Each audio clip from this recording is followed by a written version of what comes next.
Is taking center stage in the campaign for president, with the shooting prompting a renewed call from Donald Trump to temporarily ban Muslims from coming into the U.S. It's also a topic of conversation at the State House, where lawmakers are studying the impact of illegal immigration on the state's economy. RTV6's State House reporter Katie Hines joins us with the details. Katie. Yeah, Melissa, hearing entering its fifth hour at the State House, in the room behind us where lawmakers are listening to hours of testimony from members of the business community. It's part of a 6-month review of federal immigration law and the options that are within the state's authority to act. But several people who spoke up today say they feel that immigration is a federal issue and that the state has limited power.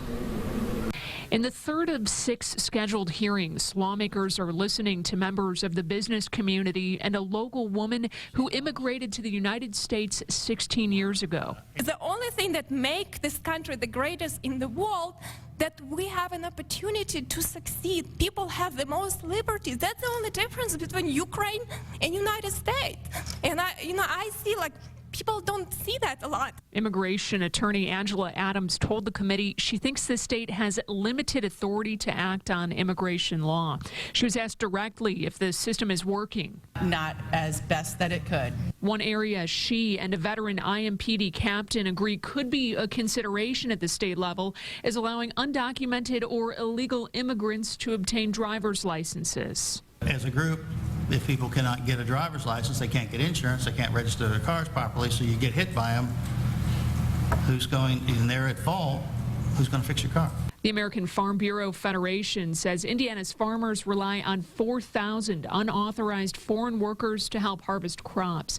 The organization is calling for reform from Congress, including a new visa program specifically for agricultural workers. We are an industry that has stood up and said, we rely on this immigrant labor force. At the first meeting of the committee back in April, the Kansas Secretary of State urged lawmakers to require all employers to verify their employees' eligibility to work. It's a controversial idea that doesn't have consensus, but the U.S. Chamber of Commerce says a national e-verify system is one piece of the reform needed. To offer some perspective, numbers from the National Conference of State Legislatures show that states have passed a growing number of laws dealing with immigration in the last 4 years, 26% more last year in 2015 as compared to the year before. Katie Hines, RTV6.